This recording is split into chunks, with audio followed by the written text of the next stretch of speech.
Hello and welcome to The Pulse. I'm Ron Roberson. My guest is Russel Hornbeek. He's the founder, CEO of Music Saves Lives. Welcome, Russel. How are you? Hey, good. I'm doing good. Man, when Thanks for I having me. started hearing about your organization and some of the things that you do, I had to scratch my head and say, like you said, why didn't somebody else think of this?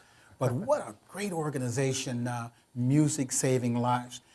Before we talk about the organization, let's talk about you. What's your background and how'd you get involved? Well, for 17 years, I owned a medical device company. So during that, I felt like at that, during those time frames, I was almost contributing to the high cost of healthcare. So I decided I wanted to give back a little bit more. And I sold my company and focused on giving back. And I came up with an idea called Music Saves Lives. How did you know that there was a niche for that?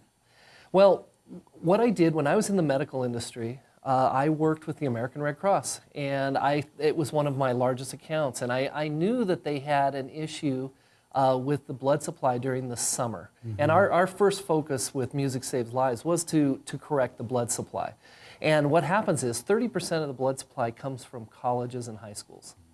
So thinking about that, during the summer and when the high schools and colleges are out, that's when the blood supply drops. Mm-hmm. I had a direct connection to that. And my cousin had cancer, 16 years old, and he had a cancer that was, pretty tremendous. And he was going through chemotherapy. And during that time, he was prescribed 5 units of blood, and it was in the middle of the summer. And the hospital said, hey, this is not life-threatening, but we're only going to do 3 because of the supply is so low. Mm-hmm. And I'm sitting in the middle of 37 million people in Southern California, and thinking, how can this be? I mean, we're talking 2 units of simple blood. And I learned that the blood centers, or the blood centers that are in Southern California, they have to provide 1,200 units a day to somewhere around 160 hospitals in Southern California. Yeah. But to me, it was like, that's only 1,200 units a day. Why can't we get more people out and donate? And that's how it started. Yeah. Well, tell us what you do. How does it happen? How does it unfold?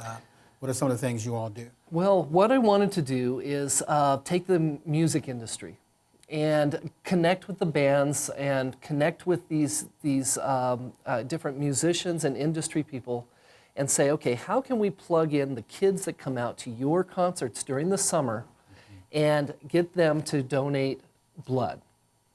And I went to one of the largest promoters, one of the tours that the most, I guess it's been going for 17 years, and they have 700,000 kids come out to it every year. Wow. And that was the Vans Warped Tour. And I said to the promoter, Kevin Lyman, after I tried to get to him and talk to him about this, I said, hey, what can we do to get those kids that are involved in your tour to come out and donate blood?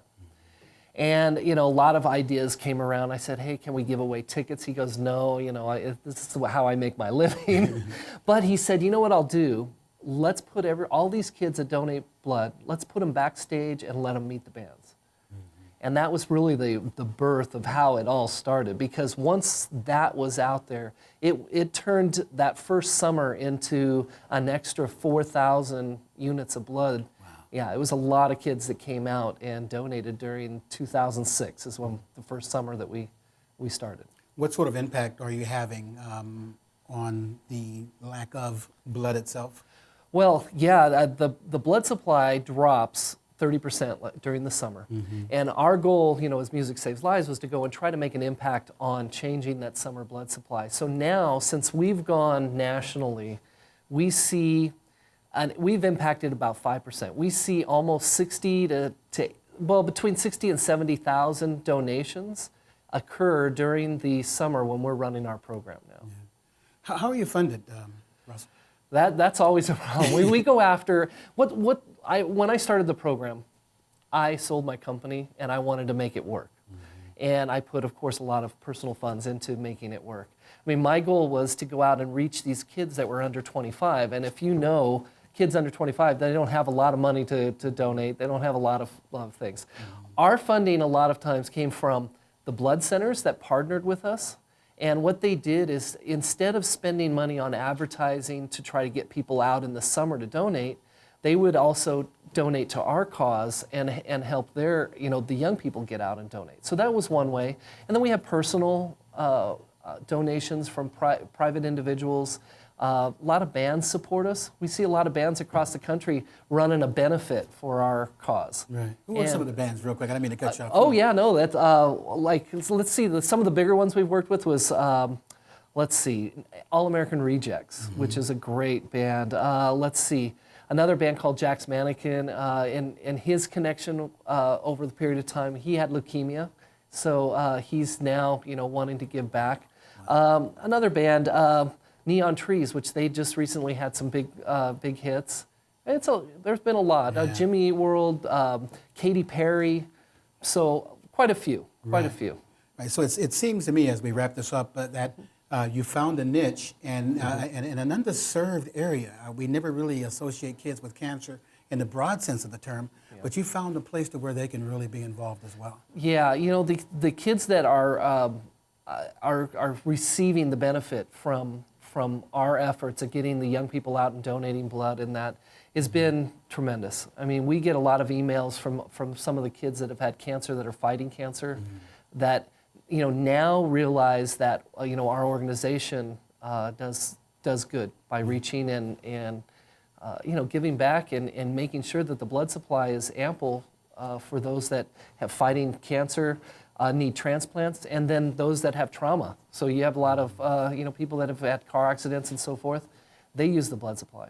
So that's some of the things that we impact. Just amazing, and I salute you. I really think this is just an awesome organization and great work that you all do. And working in conjunction, in other words, meeting young people where they are. You got to go where they are. So great job. I salute you, sir. Well, thank you. It's really good. I wake up every morning feeling good about what I do. So it's good. Well, thank you so much, and we look forward to seeing you here again and giving us an update. All right. Thank you. Thank you, Russell. And thank you for joining us. My guest is Russel Hornbeek.